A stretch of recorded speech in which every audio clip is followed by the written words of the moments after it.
भक्तमाल जी में एक कथा आती है। एक राजा हुए, उन राजा का नाम था चंद्रपाल। क्या नाम था? जोर से बोलो। चंद्रपाल राजा जो थे, ये शरीर से रहते थे। राजस्थान का एक नगर है करौली, वहां के राजा थे चंद्रपाल राजा। ध्यान से सुनना, नाम व्यक्ति को कैसे वृंदावन में ले जाता है। फिर भले ही आप गांधीधाम रहो, कच्छ रहो, गुजरात रहो, सूरत रहो, बड़ौदा रहो, अहमदाबाद रहो, कहीं भी रहो, नाम यदि आपके पास है तो धाम आपका है, धाम में ही आप हो, यही विश्वास आपको मानना है। तो चंद्रपाल राजा थे करौली में। वो इतने नाम आश्रित थे कि नाम ने उनको पूर्ण रूपेण ठाकुर जी के योग्य बना दिया था।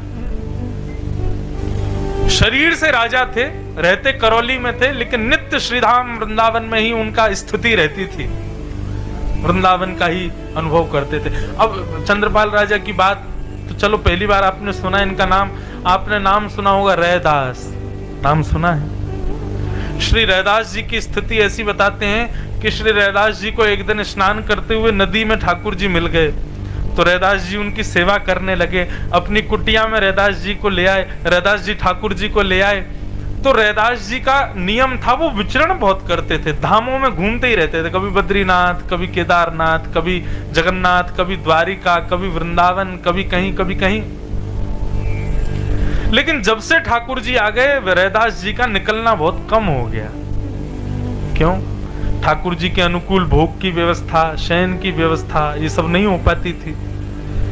तो श्री रैदास जी एक ही जगह पे अपनी कुटिया में ही रहते थे, लेकिन उनका बड़ा मन होता था कि हम कहीं जाएं, कहीं जा नहीं पाते थे। तो रैदास जी ने एक युक्ति अपनाई और उन्होंने अपनी कुटिया में ही कोनों को नाम दे दिए। कुटिया का वो कोना बद्रीनाथ, कुटिया का ये कोना श्री वृंदावन, कुटिया का वो कोना जगन्नाथपुरी, ये कोना द्वारिका धाम। ऐसे करके कुटिया में बहुत सारे नाम और नामों की नेम प्लेट लगा दी जगह जगह। रैदास जी क्या करते, बीच में बोले रैदास की कुटिया, वहां पर ठाकुर जी का श्रृंगार करते, श्रृंगार आदि करके, ठाकुर जी तैयार हो गए, चलो अब कहाँ चलोगे घूमने? चलो अयोध्या जी चलते हैं। सारा सामान वामान सब लगाते, भोजन की सामग्री रखते, ठाकुर जी का बैग लगाते, अपना बैग लगाते, सब लगा के ठाकुर जी को गोद में उठाते। कुटिया में ही एक स्थान का नाम अयोध्या था, वहां ले जाके ठाकुर जी को विराजमान। जय हो श्री अयोध्या धाम की जय, जय हो राजा रामचंद्र भगवान की जय। अरे वाह, देखो कितनी सुंदर सरयू जी बह रही हैं, कैसी सुंदर हवा बह रही है, राम राम करते लोग घूम रहे हैं। और पूरे दिन इसी स्थिति में रहते थे कि मैं श्री अवध में हूँ, श्री कनक बिहारी जी सामने बैठे हैं, श्री हनुमान जी का दर्शन हो रहा है, सरयू जी बह रही हैं, ऐसे भाव में रहते। दूसरे दिन कहते, लाल जी बड़ा अच्छा अयोध्या का भ्रमण रहा, अब इच्छा हो रही है थोड़ा बद्रीनाथ दर्शन करने चलें। तो उस दिन श्रृंगार करके सब सामान फिर उठाते, एक कोने का नाम बद्रीनाथ, वहां पहुंच जाते। जय हो बद्रीनाथ, कैसी सुंदर हवा चल रही है, देखो कितना सुंदर हिमालय, गंगा जी बह रही हैं, जय हो नाथ, बड़ी कृपा आपकी जो मुझे इतना घुमा रहे हो। अब ये तो थी कुटिया के अंदर की स्थिति।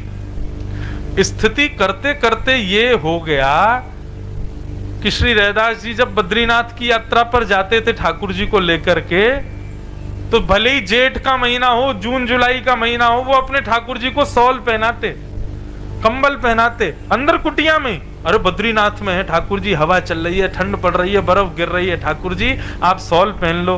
अंगीठी रख देते सामने, अग्नि प्रज्वलित करते, ठाकुर जी को तपाते, और बाहर जुलाई का महीना। स्थिति ये हुई कि महाराज एक बार श्री रैदास जी अपने ठाकुर जी को बद्रीनाथ ले गए और जेठ के महीना में उनके गांव में बर्फ गिरने लग गई।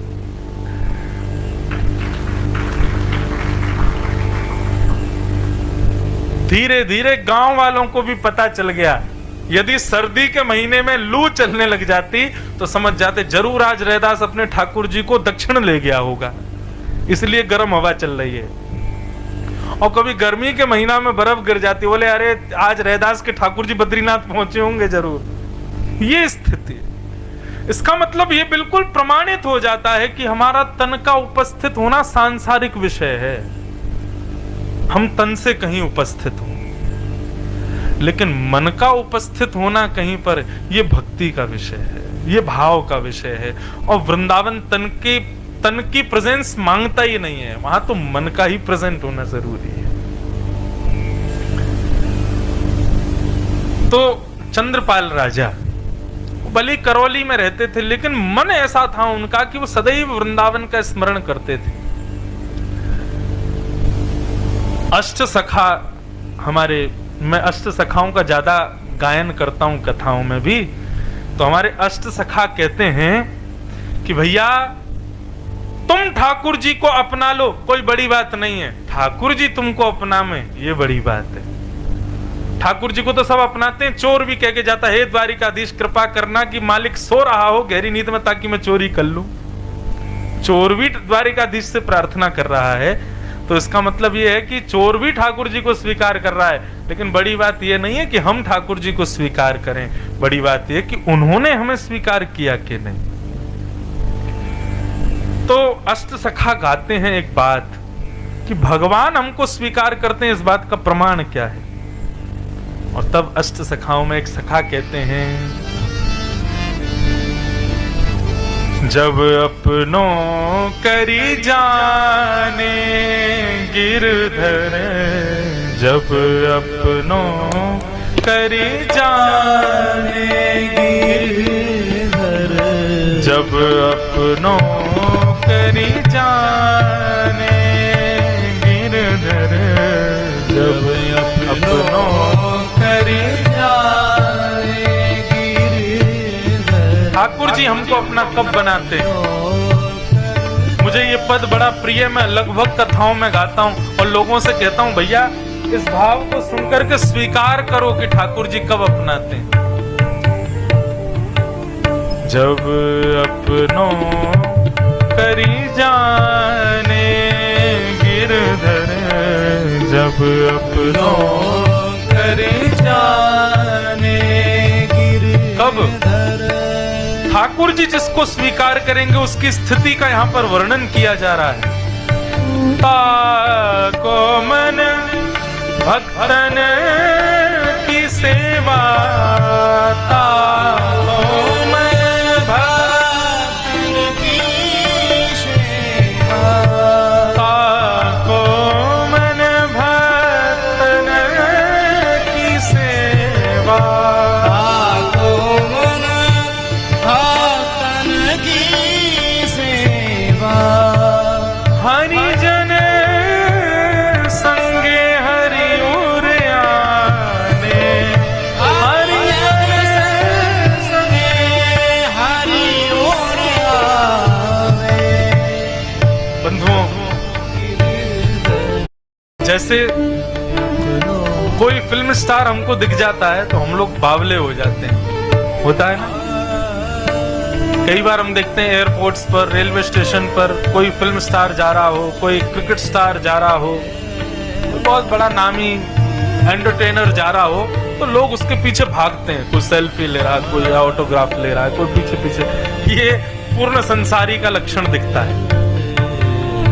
लेकिन जैसे ही कोई संत दिखे, जैसे ही कोई वैष्णव दिखे, कोई तिलकधारी दिखे, कोई गले में माला पहना, कोई वैष्णव रूप का दिखे, आप बावले से हो जाओ उसको प्रणाम करने। आप भले ही उसको नहीं जानते, लेकिन उसके रूप को देख करके, उसके भेष को देख करके, उसके भाव को, उसके माथे का तिलक देख के, उसकी धोती देख के आपके मन में हो कि जरूर द्वारिका से, वृंदावन से, अयोध्या से इनका कोई संबंध है। आप तुरंत जाके उसको प्रणाम करो, भले ही वो आपका अपरिचित है। ये एक वैष्णव का लक्षण है। और वैष्णव का भी नहीं, ये ठाकुर जी ने तुमको स्वीकार किया, ये उस बात का प्रमाण है कि तुमको उनको देख करके प्रणाम करने की इच्छा हुई। अभी आप थे हमारे साथ अहमदाबाद में, अभी अहमदाबाद हम लोग उतरे उस दिन परसों रात्रि को, तो सत्य में एक अपरिचित खड़े थे सामने, धोती पहनी हुई थी उन्होंने, तिलक लगा रखा था। मैं कोई अपनी प्रशंसा नहीं कर रहा, लेकिन एक बात बता रहा हूं, उन्होंने 3 बार मेरे से नजर हटाई, ऐसे ऊपर से नीचे देख के ऐसे हो गए। फिर ऐसे देखें, फिर ऐसे हो जाए। लेकिन मैं जबरदस्ती उनके पास गया और मैंने कहा जय श्री कृष्ण। बोले जी जय श्री कृष्ण, जय श्री कृष्ण। अब हम आगे चले गए, ये सब बोले आप जानते थे इनको? मैंने कहा नहीं तो। बोले फिर आपने प्रणाम क्यों किया? मैंने कहा तिलक लगा रखा था, धोती पहनी हुई थी, इसलिए प्रणाम किया। अब मैंने कहा पीछे मुड़ के देखो, वो मुझी को देख रहा होगा, वो मुझे ही देख रहे थे। मैंने कहा वो रास्ते भर सोचेगा कि अपरिचित था, फिर भी ये मेरे को जय श्री कृष्ण बोल के गया। आगे से उनको कोई ऐसा मिलेगा तो वो भी जय श्री कृष्ण बोलेंगे अपनी तरफ से। यही तो प्रमाण है कि ठाकुर जी ने तुमको स्वीकार किया। और मैं तो डंके की चोट पर बोलूं, मुझे नाथ ने स्वीकार किया है। मैं उनको स्वीकार करूं ये नहीं, वो भी मुझे कर चुके हैं। मैं योग्य नहीं हूं उसके। मुझे ब्रज में जन्म दिया, पहला स्वीकार का प्रमाण। ऐसे पिता प्रदान किए, ये दूसरा स्वीकार का प्रमाण। व्यासपीठ प्रदान की, तीसरा स्वीकार का प्रमाण। अपनी निज सेवा दे दी, ये चौथा स्वीकार का प्रमाण। मैं और कितने प्रमाण रखूं? मैं लेकिन चाहता हूं कि ऐसा स्वीकार ठाकुर जी सबको कर लें। फिर जिस सुख में है हम, ब्रह्म सौख्यम त्वनंतम, उस सुख की प्राप्ति हो। मुझे अभिमान इस बात का नहीं कि मैं भक्त हूं, वैष्णव हूं। मैं कुछ भी नहीं हूं। मैं बिल्कुल भक्ति नहीं जानता, बिल्कुल वैष्णवता नहीं जानता। ये कुछ जो भी बोल रहा हूं, ये भी हमारे पूज्य पिताजी नाना जी की तपस्या का प्रतिफल है। लेकिन इस बात को अहंकार से कहूंगा कि ठाकुर जी मेरे हैं और मैं ठाकुर जी का। बाकी कुछ मेरी योग्यता नहीं है। आप मुझे प्रणाम करो, मुझे देख के वंदन करो, मुझे माला पहनाओ, ये सब योग्यता मेरे पिताजी की वजह से है। मुझे उनकी तपस्या है। मेरे अंदर केवल और केवल मेरे ठाकुर जी मेरे हैं और मैं उनका हूं। कई बार तो मैं श्रृंगार भी, अब आजकल बालक सीख गए तो मैं कम ही करता हूं, लेकिन फिर भी मेरे को यह है कि ये है तो मेरा ही। चाहे कोई भी श्रृंगार करे, कोई भी भोग लगाए, रहेंगे तो मेरे ही, मेरे साथ ही। ये स्वीकारीकरण, यही तो हमें चाहिए। ये भक्ति का पथ क्यों है? ताकि ठाकुर जी हमें स्वीकार करें। दुनिया ठाकुर जी को स्वीकार करती है, लेकिन विशेषता तब आवे जब ठाकुर जी हमको स्वीकार करें।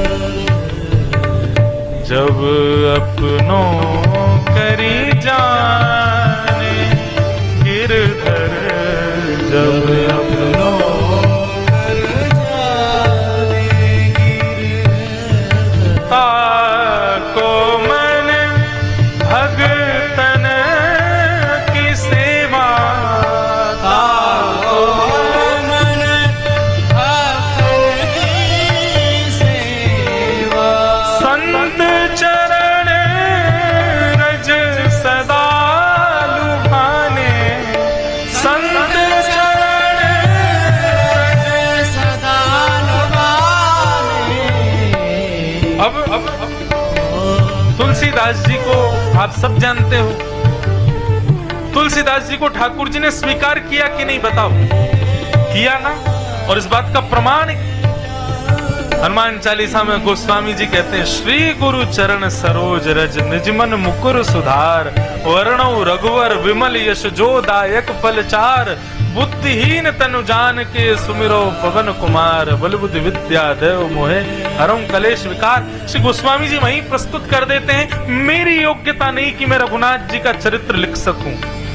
तो ये योग्यता कैसे मिली? बोले श्री गुरु चरण सरोज रज। और वही बात यहाँ पर अष्ट सखा कह रहे हैं, संत चरण रज सदा लुभाने, संत चरण रज सदा लुभाने, जब अपनों करी जाने गिरधर, जब अपनों कर जाने गिरधर, जब अपनों कर जाने गिरधर, जब अपनों कर जाने। ठाकुर जी जब हमको स्वीकार करते हैं तो वैष्णवों को देख करके वो स्थिति होती है जो संसारी लोगों को किसी फिल्म स्टार को देख के हो जाती है, बल्कि वो तो स्थिति केवल इसलिए कि इसके पास हम चले जाएं, थोड़ा फोटो खिंचाएं, तब दुनिया को दिखाएं, ये स्थिति भी एक संसारी है। लेकिन वैष्णव की स्थिति एक दूसरे वैष्णव को देख करके ऐसी हो जाती है कि बस ये मेरे सामने बैठे रहे और कुछ हरी चर्चा सुना दें, मैं आनंदित हो जाऊं, मंत्रमुग्ध हो जाऊं, ऐसी कृपा मुझ पर हो जाए। आइंदा कभी रेलवे स्टेशन पर, कभी एयरपोर्ट पर, कभी बस में, कभी गाड़ी में, अहमदाबाद में, बड़ोदरा में, दिल्ली में, अमेरिका में, कहीं भी कोई वैष्णव दिखे ना, भले ही अपरिचित हो। वैष्णव किसे कहते हैं? जिसके माथे के तिलक को देख करके, जिसकी शिखा को देख करके, जिसके भेष को देख करके लगे कि ठाकुर जी का है। कोई भी एक चिन्ह वैष्णव का उसके अंदर हो, अपनी तरफ से उसको प्रणाम करना, बिल्कुल विचार मत करना कि क्या सोचेगा। और एक और बात, कहीं वो नहीं कि प्रणाम करके उसका परिचय भी पूछने लग जाओ, आप कौन हो, कहां से हो, परिचय भी मत पूछो, बस वो ठाकुर जी का, इससे ज्यादा क्या चाहिए आपको जानना, कहां से है, कौन है, क्या है। उसने तिलक लगाया है, उसका स्वरूप वैष्णव का है, आप अपनी तरफ से प्रणाम करो। ये दो स्थिति में ही प्रणाम हो सकता है, या तो तब होगा जब ठाकुर जी हमको अपना लेंगे, तब अपने आप सहज ही होगा। वाल्मीकि रामायण में वर्णन आता है कि विभीषण जी अपने स्थान पर बैठे, कमरे में बैठे ठाकुर जी का यजन कर रहे थे, हनुमान जी रूप बदल के घूम रहे थे। जैसे ही हनुमान जी विभीषण के यहां पहुंचे तो कहते हैं कि विभीषण जी एकटक हनुमान जी को देखने लगे और देखते रह गए, और थोड़ी देर में हनुमान जी रूप बदल के आए हैं, ब्राह्मण का रूप धारण करके आए, लेकिन विभीषण उनके पास जाता है, उनके चरण छू लेता है।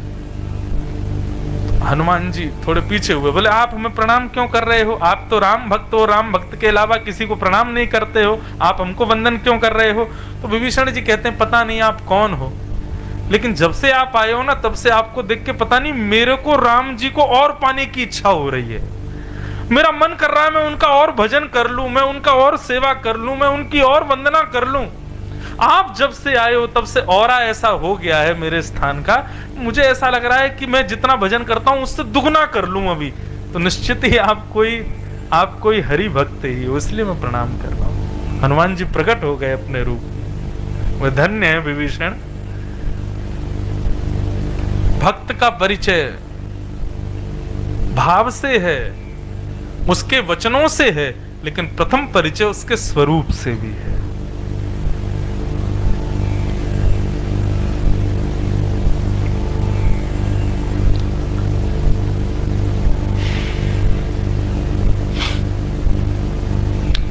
तो हम चंद्रपाल राजा की कथा सुन रहे थे। तो चंद्रपाल राजा जो थे ये करौली के राजा थे, लेकिन भक्तों की बड़ी इन्होंने दुनिया के राजा अपने राजभवन के 4-4 कोस दूर सैनिक लगा के रखते थे कि भाई कोई दुश्मन ना आ जाए, सब लोग तैनात खड़े रहना अपने हथियारों को लेकर के। लेकिन चंद्रपाल राजा के राज्य में कुछ विचित्र ही था। 4-4 कोस दूर पर सैनिक लगा रखे थे, लेकिन हाथ में माला और पुष्प और गुलाब जल का छिड़काव करके सब सैनिक खड़े रहते थे कि कहीं दूर से कोई तिलक धारण किए, कंठी माला पहने कोई वैष्णव देखा आता हुआ तो नाचते गाते हुए गाजे बाजे के साथ कोसों दूर भी कोई दूसरे मार्ग पर भी जा रहा हो, कोई अन्यत्र कहीं जा रहा हो, उसको भी प्रणाम करके निवेदन करना 2 मिनट के लिए मेरे राजमहल में आ जाए। उसने अपनी सेना इसीलिए लगा रखी थी कि वैष्णवों को ढूंढ ढूंढ के लाओ। इतना वैष्णव निष्ठ था। और महाराज स्थिति इतनी नहीं, कोई भी बेचारा कोई साधारण सा ही तिलक लगा के चला जाता था और राजा के महल के बाहर से कहीं से निकल जाता 4 कोस दूर से, तो सैनिक उसके हाथ जोड़ते, पांव पूछते, माला पहनाते, गुलाब जल का छिड़काव करते, बोले हमारे राजा की आज्ञा है। कोई भी वैष्णव दिखे प्रार्थना करना, वो रुचि हो उनको तो उनको ले आना, नहीं हो तो कोई बात नहीं, आप चलिए ना, हमारे राजा का भाग्य उदय होगा, आप जाएंगे तो वैष्णव बोलते अरे वाह भाई, ऐसा वैष्णव निष्ठ राजा, इसके तो दर्शन करने चाहिए। महाराज मानो जैसे 365 दिन व्यवस्था उसके यहाँ ऐसी, जैसे आज आपने यहाँ स्वागत की व्यवस्था की, ढोल नगाड़े बज रहे, पुष्प बज रहे, तो ये 4 दिन की व्यवस्था है, लेकिन राजा के यहाँ ऐसी 365 दिन रहती थी। सारे सैनिक नए कपड़े पहनेंगे, सारे गांववासी सब नए कपड़े पहनेंगे, और सबके यहाँ तैयारी रहेगी कि कोई वैष्णव आए तो सब पुष्प वर्षण करोगे, सब जय श्री कृष्ण बोलोगे, सब उनका कीर्तन करोगे, सब दक्षिणा प्रदान करोगे। ऐसा राजा। श्री नाभाजी ने भक्तमाल में राजा चंद्रपाल का इतना यश गाया, बोले ऐसा वैष्णव निष्ठ राजा हमने देखा नहीं। राजा के दरबार में प्रवेश करते तब तो पूछो ही मत, प्रणाम करते, चरण धोते, चरण का जितना जल होता सब पान करके पूरे नगर में छिड़कवाते, माला पहनाते, दक्षिणा देते, और उसके बाद राजा रानी दोनों बिल्कुल निर्लज्ज होके उस वैष्णव को राज्य गद्दी पर बैठा के दोनों नृत्य करते। क्यों? बोले आज हमारे घर हरि का प्यारा आया है, आज के दिवस की मैं जाऊं बलिहारा, मेरे घर आया राजा राम जी का प्यारा। आज के दिवस की मैं जाऊं बलिहारा, मेरे घर आया प्यारे कृष्ण जी का प्यारा। राजा रानी दोनों नृत्य करते, और इतना ही नहीं, जब वो वैष्णव भोजन आदि प्राप्त करके जाने लगते तो राजा रानी बिलक बिलक के रोते कि आप दोबारा कब आओगे। उनके इस प्रेम भाव को देख करके वैष्णव जन मुरीद हो जाते, सदा के लिए उनके नगर में ही रह जाते। स्थिति ये हो गई थी कि राजा के यहाँ पर सैनिक के नाम ही सैनिक होता था, लेकिन वो परम भागवत परम वैष्णव होते थे। ऐसा राजा।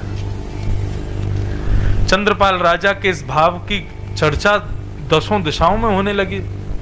एक राजा ने जब ये चर्चा सुनी तो उसने कहा, बोले ये सब तो बेकार की बात है, यहाँ तो पात्र कुपात्र का विचार ही नहीं किया जाता है। अरे किसी के भी पांव में पड़ जाना ये कोई सही बात है? कम से कम देखना चाहिए पात्र है कि नहीं। अरे सीता जी का हरण इसीलिए तो हो गया था क्योंकि रावण संत का वेश धारण करके आ गया था।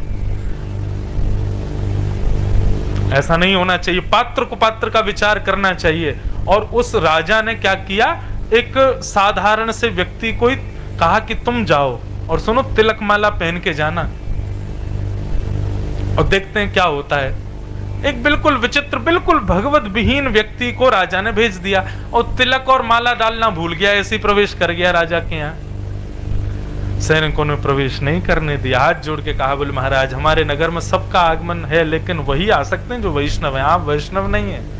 भूल गया बेचारा, लौट के गया तो तिलक और माला धारण करके आया। अब सैनिक इतने भोले, वो जानते हैं कि अब ये भी आया था, बिना तिलक और बिना माला के आया था, ये वैष्णव है नहीं है, लेकिन अब ये जबरदस्ती तिलक माला अंदर डाल प्रवेश के लिए डाल के आया, तो भी सैनिकों ने रोका नहीं।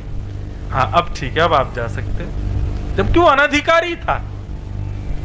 राजा के यहाँ जैसे उसने प्रवेश किया, प्रवेश करके राजा समझ गए कि वैष्णव नहीं है, लेकिन भेष वैष्णव का है, फिर भी माला पहनाई, चरण धोए, और वही नृत्य करना, आनंद करना, सब कुछ किया। और राजा एक और काम करता था, दक्षिणा अपने आप नहीं देता था, अपने तहखाने में ले जाता, कहता जो आपको चाहिए ले जाओ। वो तो साधारण भगवत विहीन व्यक्ति था, उसने खूब सारे धन उठा लिए। राजा बोला मैंने आज तक अपनी तरफ से दक्षिणा किसी को नहीं दी, लेकिन आपको दूंगा। तो एक डिब्बी में रेशम कपड़े में फूटी कौड़ी रख करके उसको दे और दी। बोले आपको जिसने भेजा उनको मेरी तरफ से दे देना।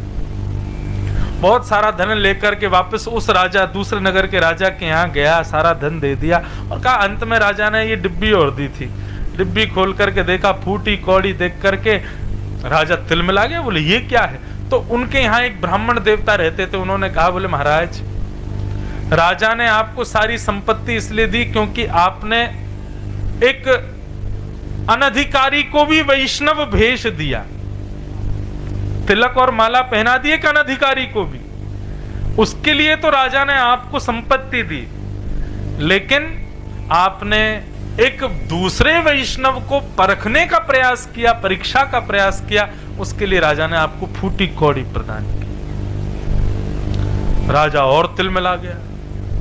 उसने कहा, बोले अच्छा, बोले अब की बार एक काम करो, अब तो अनधिकारी गया था, अब अधिकारी को भेजूंगा, आप जाइए। ब्राह्मण से कहा आप जाओ उसके। ब्राह्मण तो बड़ा भक्त था, भगवत भक्त था। ब्राह्मण चला गया। ब्राह्मण गए तो महाराज वही स्वागत सत्कार किया। अब ब्राह्मण कथा वक्ता भी था, तो राजा जब नृत्य करने लगा, नृत्य करके प्रणाम किया, तो ब्राह्मण ने कहा बैठो राजन, मैं कुछ सुनाता हूं। तो ऐसी चर्चा सुनाई महाराज, राजा भाव विह्वल हो गए, चरण पकड़ लिए, बोले मेरे यहाँ जो आता है सब प्रणाम करके आनंद करके सब चले जाते, मैं आपको जाने नहीं दूंगा।